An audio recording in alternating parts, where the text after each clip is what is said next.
me Anu Prajapati and welcome back to my YouTube channel AP Education Hub. So today in this video we'll discuss about the Paradise Lost which is written by John Milton. So आज इस video में हम Paradise Lost के बारे में discuss करेंगे जिसके writer हैं जॉन मिल्टन. सो देख लेते हैं हम क्या क्या चीज़ें डिस्कस करने वाले हैं. So will discuss about the introduction to the poet John Milton, then we'll discuss about the introduction to the poem The Paradise Lost. After that we'll discuss about the complete summary or you can say explanation of this Paradise Lost, then analysis also, and then we'll discuss about the themes and symbols. So ये सारी चीज़ें आज हम इस video में discuss करने वाले हैं. और गाइस जो आने वाले वीडियोस होंगे उसमें मैं आप लोगों के साथ डिस्कस करूंगी synopsis, Paradise Lost as an epic and use of epic simile. So guys आने वाली वीडियो में हम synopsis, Paradise Lost as an epic, जो एपिक होता है उसकी कन्वेंशंस क्या होती हैं और पैराडाइज लॉस्ट एक एपिक क्यों है, इसके बारे में भी मैं अलग से वीडियो डिस्कस करूंगी. साथ ही साथ यूज ऑफ एपिक सिमिलीज. और इस वीडियो से पहले हमने द पैराडाइज लॉस्ट की कैरेक्टर लिस्ट और साथ ही साथ जो जेनेसिस है बाइबल का फर्स्ट पार्ट वो भी डिस्कस किया है. जेनेसिस के थ्रू जॉन मिल्टन ने कुछ आइडियाज लिए, उसी के थ्रू उन्होंने इस पोएम को लिखा है. सो आप लोग उन दोनों वीडियोस को मेरे चैनल पर जाकर देख सकते हैं, कैरेक्टर लिस्ट भी और जेनेसिस वाला पार्ट भी. साथ ही साथ मैं उनका लिंक आप लोगों को डिस्क्रिप्शन बॉक्स में भी दे दूंगी. साथ साथ में यहाँ पर एक आई बटन दे दूंगी, उस पर क्लिक कर भी आप लोग उस वीडियो को देख पाएंगे. So without any further delay let discuss about the poem. So first of all we'll discuss about the introduction to the poet John Milton. So guys, John Milton is 17th century English poet historian.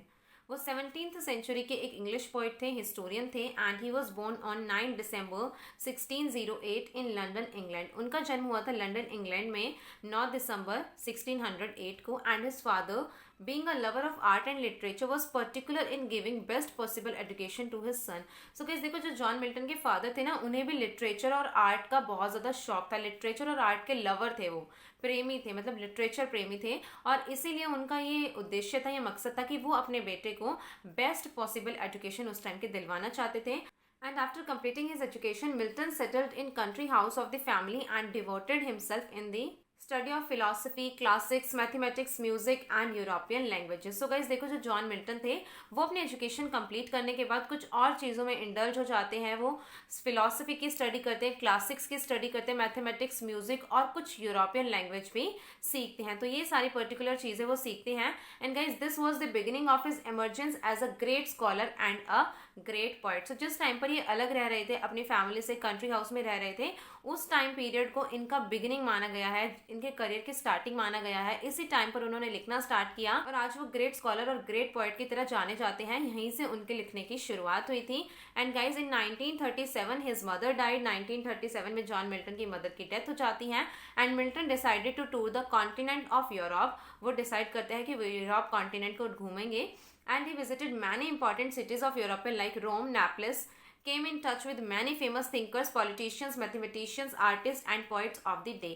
और इनकी mother की death के बाद जो John Milton होते हैं वो decide करते हैं कि यूरोपियन कॉन्टिनेंट की सिटीज़ को घूमने का, और वो यूरोप, नेपल्स और भी काफ़ी सारी सिटीज़ थी जिन्हें घूमते हैं. और इस टाइम पीरियड पर वो काफ़ी ज़्यादा लोगों से मिलते हैं, famous thinkers, politicians, mathematicians, artist और आज के कुछ फेमस पोइट. इन सब लोगों से वो अपने इस टूर के दौरान मिलते हैं. जो वो यूरोप के कॉन्टिनेंट का टूर करते हैं उस टाइम पर वो काफ़ी सारे थिंकर, पॉलिटिशियंस और भी बहुत सारे लोगों से मिलते हैं. So guys it is universally acknowledged that John Milton is the greatest English poet after William Shakespeare. Yes, it is very very very important कि जो जॉन मिल्टन है वो विलियम शेक्सपियर के बाद ग्रेटेस्ट इंग्लिश पोइट रहे हैं. And it is universally acknowledged.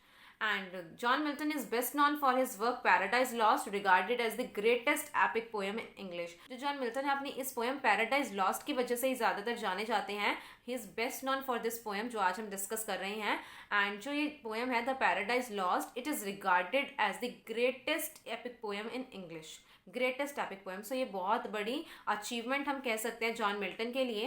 And Milton poetry can be divided into 3 periods. जो John Milton है उनकी पोइट्री को 3 पीरियड्स में डिवाइड कर सकते हैं.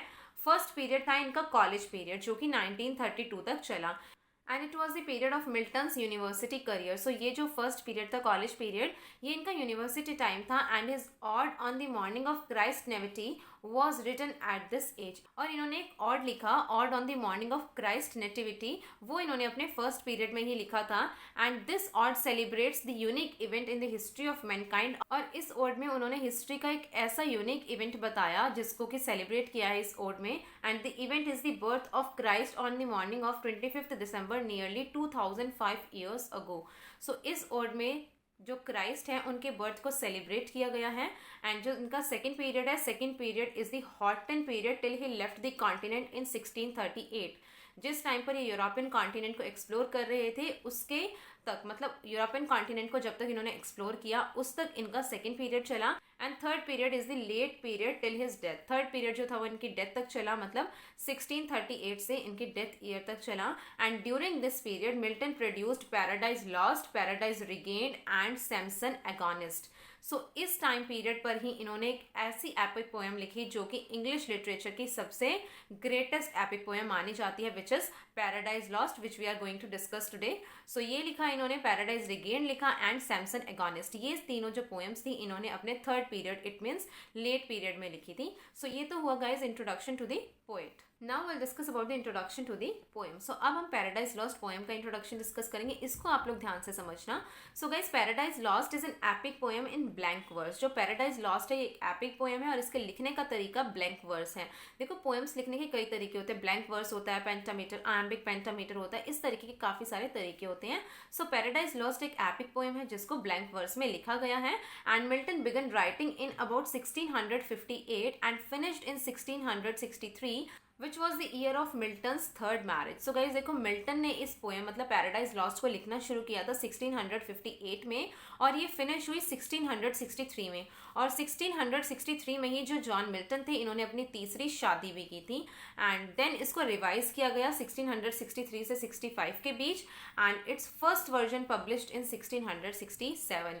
तो मतलब इसको लिखने का और पूरा पब्लिकेशन तक का जो टाइम पीरियड था वो 1658 से 1667 9 ईयर्स तक चला।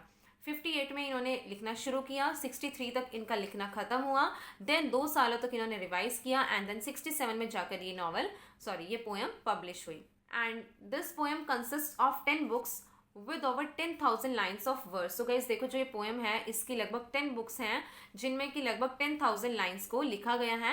And its second edition published in 1674 arranged in 12 books. So इसका जो सेकेंड एडिशन आया वो पब्लिश हुआ 1674 में और इसमें 2 बुक्स और जोड़ दी गई, मतलब टोटल 12 बुक्स हो गई। And according to Milton Paradise Lost was an epic poem about, मतलब मिल्टन के अकॉर्डिंग जो पैराडाइज लॉस्ट है पोएम, एपिक पोएम, ये किस बारे में है? It is the poem about man's first disobedience and the fruit of that forbidden tree whose mortal taste brought death into the world and all our woe with loss of Eden till the greater man restore us. So इसमें बताते हैं John Milton की जो man first disobedience, man का first disobedience क्या था? God का जो उसने कहना नहीं माना था, उसने फॉरबिडन फ्रूट खा लिया था, मतलब जो फॉरबिडन ट्री था उससे फ्रूट ऑफ नॉलेज खा लिया था मैन ने, मतलब गॉड की जो ऑर्डर था उसकी अवहेलना की, उसको नहीं माना, उसको ऑबे नहीं किया, उसको डिसऑबे किया जो गॉड का ऑर्डर था। गॉड का ऑर्डर क्या था कि फॉरबिडन ट्री का मतलब फ्रूट ऑफ नॉलेज नहीं खाना है, लेकिन जो मैन था उसने इसको ऑबे नहीं किया और इस कारण ही, उस फ्रूट को खाने के कारण ही जो डेथ है वो इस वर्ल्ड में आई। और जो ईडन था, garden of Eden which was such a beautiful place, वो भी हमसे खो गया था। Till the greater man restore us, और जो ग्रेटर मैन है वो कौन है? ग्रेटर मैन है क्राइस्ट, जीसस क्राइस्ट। सो इस बारे में ये एपिक पोएम है पूरी। And biblical story of the fall of man, the temptation by the fallen angel Satan, expulsion from the garden of Eden. सो ये एक बिब्लिकल स्टोरी है, मतलब जो जेनेसिस है उससे ही इसको लिया गया है। बिब्लिकल स्टोरी है about the fall of man, कि जो मैन होता है उसका फॉल किस तरीके से होता है, जो फॉलन एंजल होती है सैटन वो किस तरीके से टेम्प्ट करती है, मतलब ईव को भड़काती है कि हाँ तुम ये ट्री का फ्रूट खा लो, ये बहुत अच्छा होगा, तुम गॉड के जितनी ताकतवर हो जाओगी, इसलिए गॉड ने मना किया है। सो इस तरीके का, और साथ ही साथ इन्हें गार्डन ऑफ ईडन से निकाल दिया जाता है। सो इस बारे में ये एक बिब्लिकल स्टोरी है, बिब्लिकल स्टोरी को पोएम की फॉर्म में बताया गया है। And the theme of paradise Lost is supremely concerned with the human situation. It deals with the moral crisis which emerges from diverse temptation. जो पैराडाइज लॉस्ट की supreme theme है वो क्या है? ह्यूमन सिचुएशन, कि हम हमेशा ज़्यादा चीज़ें चाहते हैं, जो हमारे पास है उससे ज़्यादा की हमेशा हमें चाह होती है। Adam and Eve are no longer heroic figure. देखो जो एडम और ईव है वो हमारे फादर और मदर है, because they are first man and women on this earth, but now they are no more heroic figure because उन्होंने fruit of knowledge खा लिया है। And they are ordinary man and woman now faced with the ordinary problems of life in this world, and because of this act कि उन्होंने fruit of knowledge खा लिया था, death and sin came into this world. सो अब ये कोई heroic figure नहीं है, इसीलिए ये भी ऑर्डिनरी प्रॉब्लम्स को फेस करते हैं जो भी ह्यूमन लाइफ में होनी होती हैं. So guys, that's all about the introduction to the poem. Now we'll discuss about the summary of book 1. So here is the short summary of book 1. First book begins with an overview of the whole poem and its subject. So guys, देखो जो first book है वो किस तरीके से start होती है, एक ओवरव्यू के साथ स्टार्ट होती है. पोएम में क्या होने वाला है उसका ओवरव्यू हमें स्टार्टिंग में ही दे दिया जाता है, पूरी पोएम का सब्जेक्ट बता दिया जाता है. And this subject is man disobedience. जो मैन होता है वो गॉड की बात को डिसओबे करता है. And loss of paradise through the temptation of Saturn in the form of a serpent. और इसी एक्ट के कारण कि वो मैन को डिसऑबे करता है, उसे पैराडाइज से बाहर फेंक दिया जाता है, ह्यूमन को निकाल दिया जाता है, एडम और ईव को गार्डन ऑफ ईडन से निकाल दिया जाता है. क्योंकि जो सैटर्न होता है वो ईव को टेम्प्ट करने में सक्सेसफुल हो जाता है. वो एक एंजल की फॉर्म में, मतलब एक डेविल की फॉर्म में नहीं आता है ईव के पास, एक सर्पेंट की फॉर्म में आता है और ईव को भड़काता है कि हाँ फ्रूट ऑफ नॉलेज खा लो. यही इनका डिसऑबे था कि मतलब वो फ्रूट ऑफ नॉलेज खा लेते हैं, डिसऑबे कर देते हैं गॉड की बात को. So this book opens with the prologue in which Milton performs the traditional epic task of involving muse. So guys देखो जो ये बुक है ये किस तरीके से स्टार्ट होती है. बुक स्टार्ट होती है प्रोलॉग के साथ, जिसमें जो जॉन मिल्टन है वो ट्रेडिशनल तरीके से, ट्रेडिशनल एपिक तरीके से इसकी स्टार्टिंग करते हैं, म्यूज को इसमें इन्वॉल्व करते हैं. And he request the heavenly muse to justify the ways of God to man.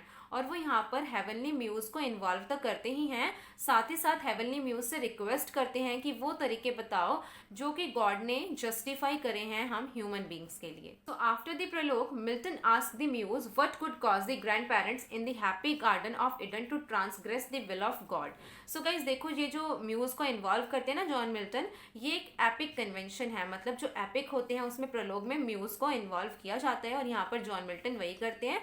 और प्रोलॉग के बाद मिल्टन स्टार्ट करते हैं, वो म्यूज से पूछते हैं कि ऐसा क्या हुआ था कि जो उनके ग्रैंड पेरेंट्स कौन है, एडम और ईव, वो हैप्पी गार्डन ऑफ ईडन में रहते थे, उन्होंने गॉड की विल को क्यों नहीं माना. Who was the first that seduced them to transgress the will of God? कौन था वो जिन्होंने इनको seduce किया गॉड की बात को मानने से, मतलब भड़का दिया कि वो गॉड की बात ना माने. कौन था वो जिन्होंने इनको seduce किया. And then he answers himself that the infernal serpent out of envy and revenge deceived the mother of mankind. So guys देखो सबसे पहले तो जो जॉन मिल्टन होते हैं वो म्यूज से पूछते हैं कि किसने इनको सड्यूस करने की कोशिश की, और उसके बाद वो खुद ही जवाब देते हैं कि वो कोई और नहीं बल्कि सर्पेंट था जिसके अंदर की एनवी और रिवेंज भरा हुआ था, और उसी ने डिसाइड किया था कि वो जो मदर ऑफ मैनकाइंड है उनको डिसीव करेगा, उन्हें धोखा देगा.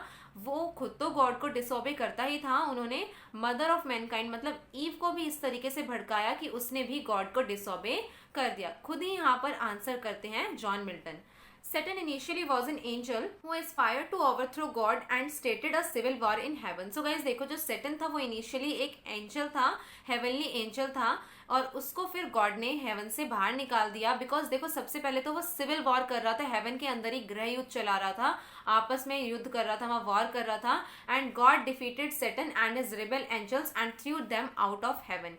सो सैटर्न पहले एक एंजल था जो हेवन में रहता था, हेवनली एंजल था, और वो गॉड के साथ ही रहता था, लेकिन वो गॉड से ज़्यादा सुपीरियर बनना चाहता था और उसने गॉड को चैलेंज किया वॉर के लिए. सो इस तरीके से हेवन में सिविल वॉर्स चले, और जो गॉड थे और जो गॉड वाली हेवनली एंजल्स थी उन्होंने सैटर्न को और इसकी रिबेलियस एंजल्स को हरा दिया और इन्हें हेवन से बाहर निकाल दिया. So they fell through an abyss for 9 days and nights and then landed in hell. So 9 days तक ये हेवन से नीचे आती रही, 9 days और नाइट लग गई इन्हें आते आते, और फाइनली ये आकर हेल में गिर जाती हैं. वेयर दे ले स्टन्ड फॉर 9 more days, जहाँ पर ये 9 और दिन के लिए स्टन मतलब रहती हैं. And then poem focuses on Saturn. So guys देखो सबसे पहले तो हमें बता दें कि सैटर्न को हेवन से निकाल दिया जाता है बिकॉज वो गॉड के साथ सिविल वॉर करता है. उसके बाद आता है सैटर्न पर. So in the lake of fire that is completely dark. So hell में एक लेक है जो कि कम्प्लीटली डार्क है, अंधेरा है वहां पर. And the first person Satan sees is Beelzebub. So Satan यहाँ पर हेल में सबसे पहले किसको देखता है, हेल वाली जो ये फायर लेक होती है इसमें वो सबसे पहले देखता है बेल्जेबब को, his fellow conspirator in the rebellion, जो कि रिबेल में उसका कॉन्स्पिरेटर था, जो ये षड्यंत्र पूरा रिबेल और ये कॉन्स्पिरेसी कर रहे थे मिलकर, उसमें जो ये बेल्जेबब था ये भी इन्वॉल्व था एंड पूरी कॉन्स्पिरेसी इन्होंने मिलकर की थी. Who is Satan second in command and Satan speak to him.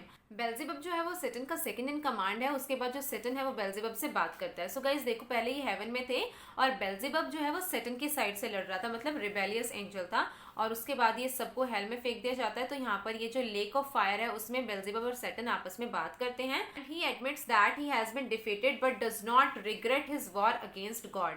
So guys देखो, जो सैटर्न होता है वो कहता है कि ठीक है, बेशक से वो हार गया है, लेकिन जो उसने वॉर किया गॉड के साथ उसको वो बिल्कुल भी रिग्रेट नहीं कर रहा, उसे कोई भी पछतावा नहीं है कि उसने कुछ गलत किया। And he never calls God by name, वो गॉड को कभी भी नेम से नहीं बोलता, गॉड को गॉड कभी भी नहीं बोलता है।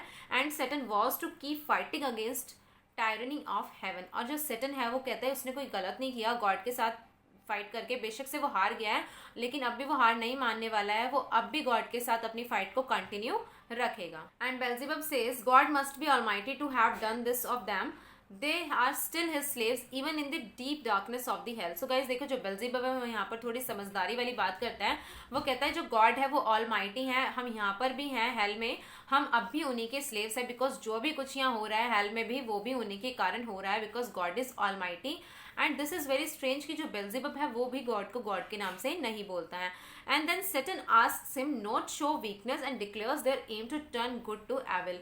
सो देखो, जो सैटर्न होता है वो बेल्जेबब को कहता है कि डोंट शो योर वीकनेस, अपने आप को कमजोर मत दिखाओ कि जो भी हो रहा है वो गॉड की वजह से हो रहा है, इस तरीके की बातें मत करो, डोंट शो योर वीकनेस। और सैटर्न डिसाइड करता है कि जो भी गुड चीजें हैं उन सबको एविल में कन्वर्ट करने का।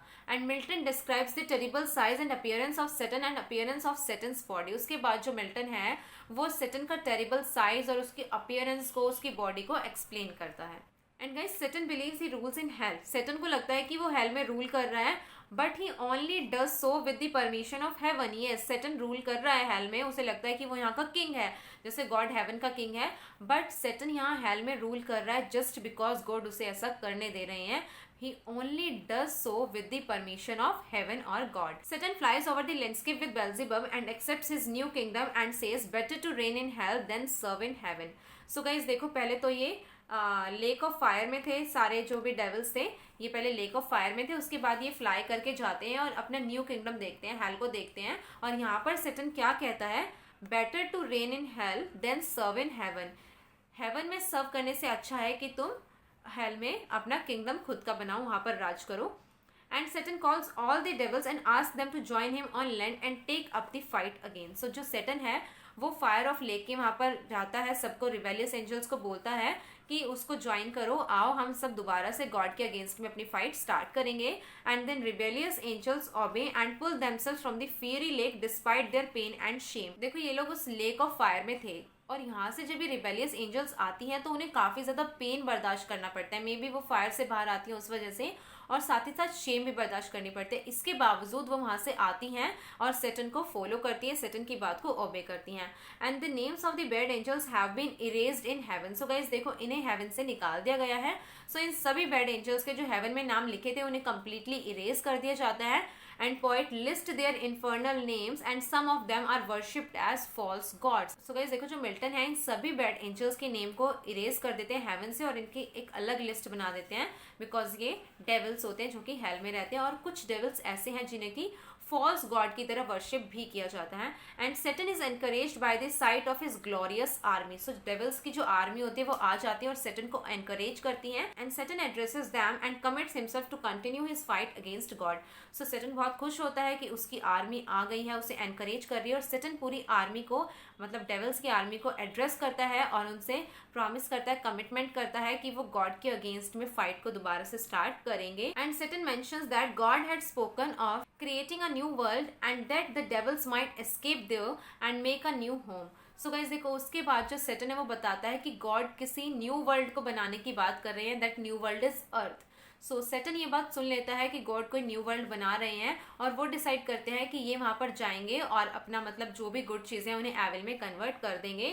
सो rebel angels draw their sword and dig into the earth. So जो ये रिबेलियस एंजल्स होती हैं ये हेल से अर्थ तक में खोदना स्टार्ट कर देती हैं सो दैट ये अर्थ तक पहुंच सके। सो ये डिग करती हैं, खोदती हैं and sees gold and other raw material. So guys देखो, जब ये अर्थ को खोदती हैं तो अर्थ के अंदर क्या मिलेगा, मिनरल्स मिलेंगे, सॉरी रॉ मटेरियल्स नहीं, रॉ मिनरल्स। सो अर्थ के अंदर इन्हें गोल्ड मिलता है, रॉ कच्चे मिनरल्स मिलते हैं। जब ये अर्थ को डिग करते हैं, हेल से अर्थ तक जाने के लिए अर्थ को डिग करते हैं तो इन्हें ये रॉ मिनरल्स मिलते हैं। And Milton warns reader about admiring the rich minerals of hell as they are nothing but vanity। So guys देखो, मिल्टन अपने रीडर्स को पहले ही वार्न कर देते हैं कि तुम इन रिच मिनरल्स को एडमायर मत करो जो कि इन्हें मिल रहे हैं हेल से अर्थ तक जाने के लिए, बिकॉज दे आर नथिंग, ये सिर्फ और सिर्फ वैनिटी है। And with their supernatural powers they will construct a massive temple in short amount of time named Pandemonium. So guys देखो, इनके पास कुछ सुपर नेचुरल पावर्स होती हैं डेविल्स के पास, और ये अपना एक अलग घर बना लेते हैं हेल, जिसको इन्होंने नाम दिया है पेंडीमोनियम। सो हेल का नाम यहाँ पर ये रख देते हैं पेंडीमोनियम। पेंडीमोनियम को बनाने में जो डेविल्स होते हैं वो हेल्प करते हैं, अपनी कैपिटल बना लेते हैं। Pandemonium is the capital of devils, जहाँ का जो मतलब राजपाट संभालने वाला कौन होता है? Saturn. They all sit on golden seats and then called a council and begin their debate. So उसके बाद जो ये सब होते हैं डेविल्स, ये पेंडीमोनियम में अपनी अपनी सीट ले लेते हैं, गोल्डन सीट्स पर बैठ जाते हैं और अपनी काउंसिल को स्टार्ट करते हैं, डिबेट स्टार्ट करते हैं कि इन्हें किस तरीके से गॉड के अगेंस्ट में अपनी फाइट करनी है। So guys this is the summary of book 1 कि बुक 1 में क्या होता है, मैन का डिसऑबे बताया गया है कि वो गॉड को किस तरीके से डिसऑबे करता है, साथ ही साथ जो सैटर्न है उसे हेवन से निकाल दिया जाता है और वो डिसाइड करता है गॉड के अगेंस्ट में फाइट करने का।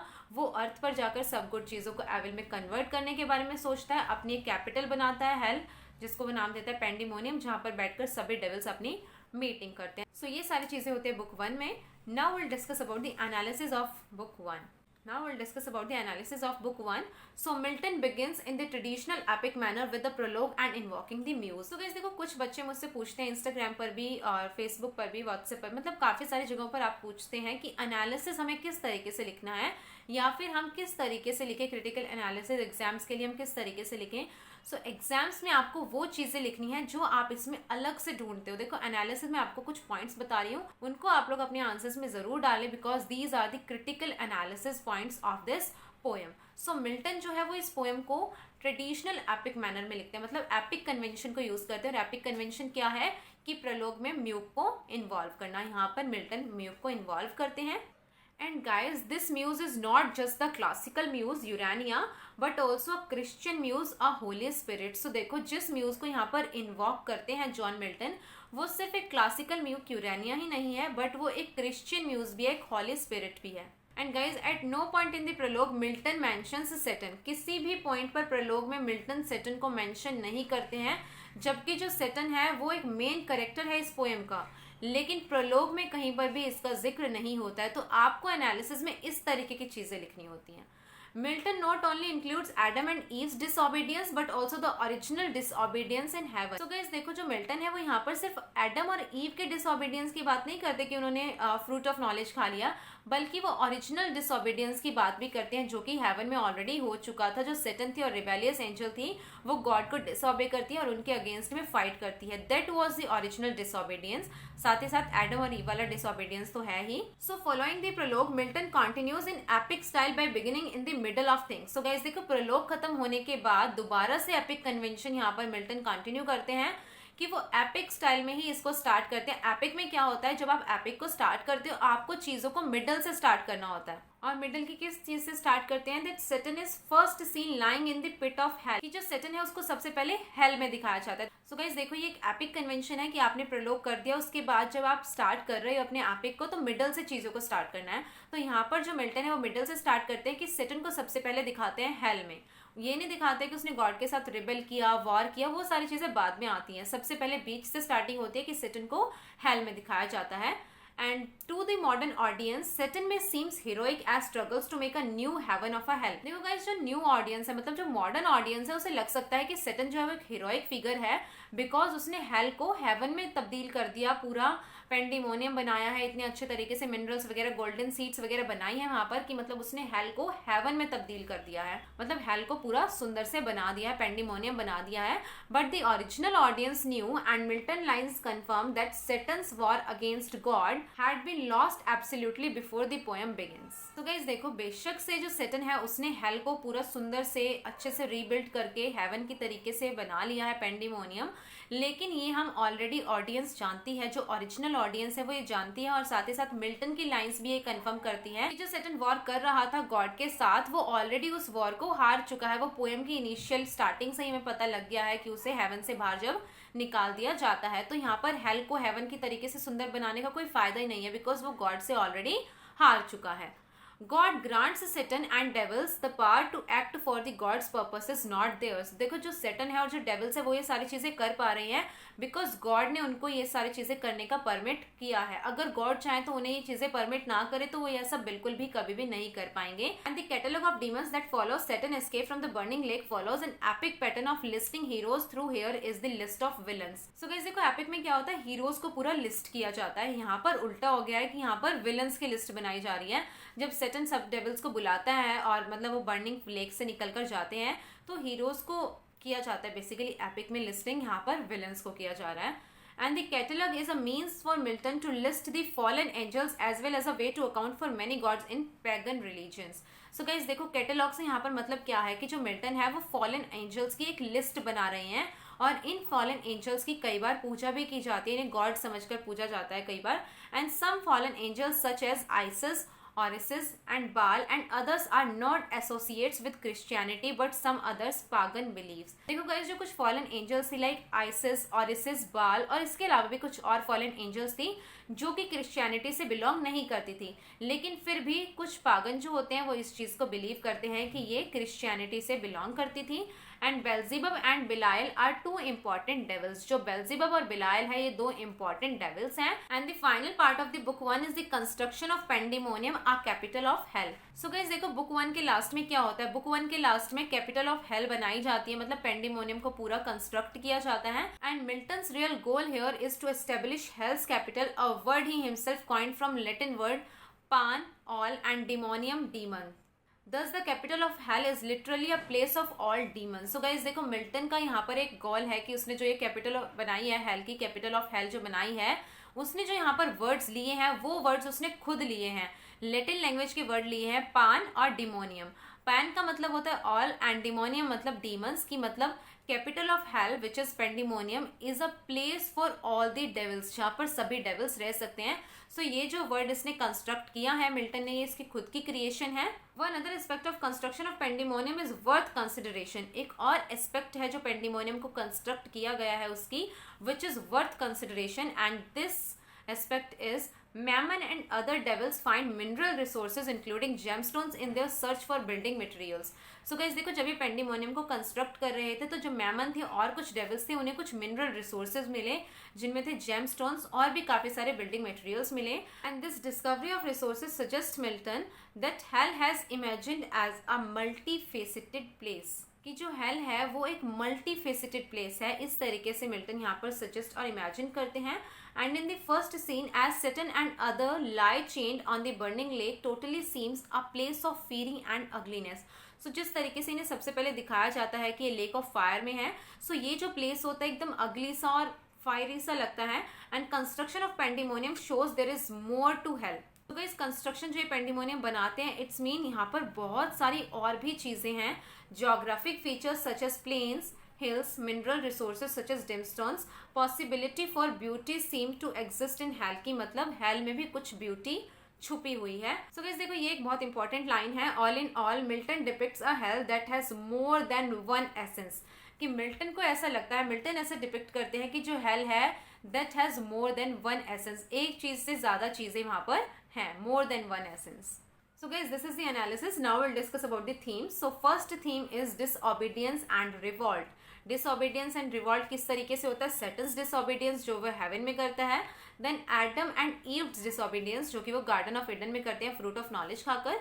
Second theme is sin and innocence, Adam and Eve commit the first sin, जो फर्स्ट सिन है एडम और ईव करते हैं that is the first sin, और वो एक तरीके से इनोसेंट बन जाते हैं इसको कर। Then free will and predestination, Eve is convinced to eat the fruit of knowledge by Satan, जो ईव है उसको कन्विंस कर लेता है सेटन, लेकिन वो उसकी फ्री विल थी, वो उसको खाती खुद है, ईव की फ्री विल थी, और ये एक तरीके से प्री डेस्टाइंड था, ये प्री डेस्टिनेशन ऑलरेडी मतलब डेस्टिनी थी कि हाँ ईव ने ये फ्रूट खाना ही खाना है, और ईव की फ्री विल थी, सेटन उसको कन्विंस बेशक से कर लेता है लेकिन ईव उसको खाती है अपनी फ्री विल के कारण। Then justification of God ways, की जो गॉड की वे है जस्टिफिकेशन की, गॉड क्या बोलते हैं, गॉड जस्ट चाहते हैं कि हम गॉड के रूल्स को, उनके ऑर्डर्स को ओबे करें।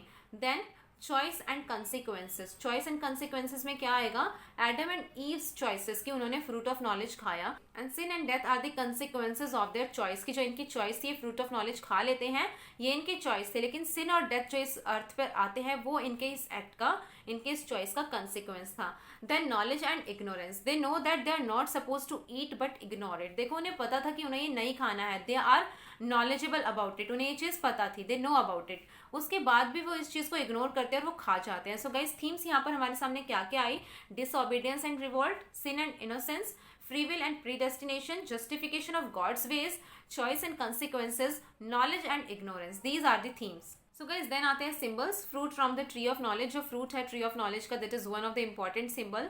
देन नेकेडनेस, देखो जो ये एडम और ईव होते हैं पहले पूरे नेकेड होते हैं जब तक कि फ्रूट ऑफ नॉलेज नहीं खाते, इनमें इतना दिमाग नहीं होता है, ये नेकेड घूमते हैं, बट देन इनमें फ्रूट ऑफ नॉलेज खाकर ये दिमाग आ जाता है। So nakedness is also a symbol of their ignorance. Then garden of Eden which is such a beautiful place, जो कि गॉड ने हमें रहने के लिए दिया था। So these are the 3 important symbols of this poem the Paradise Lost. So guys I hope आपको ये जो पोएम है वो अच्छे से क्लियर हो गई होगी, एंड आई होप आप लोगों ने जो प्रीवियस वीडियो थी कैरेक्टर वाली और जेनेसिस वाली वो देखी होगी, एंड वेरी सुन जो भी वीडियोस मैंने आपको बताया जो हम आगे डिस्कस करेंगे उनके ऊपर मैं वीडियोस अपलोड कर दूंगी।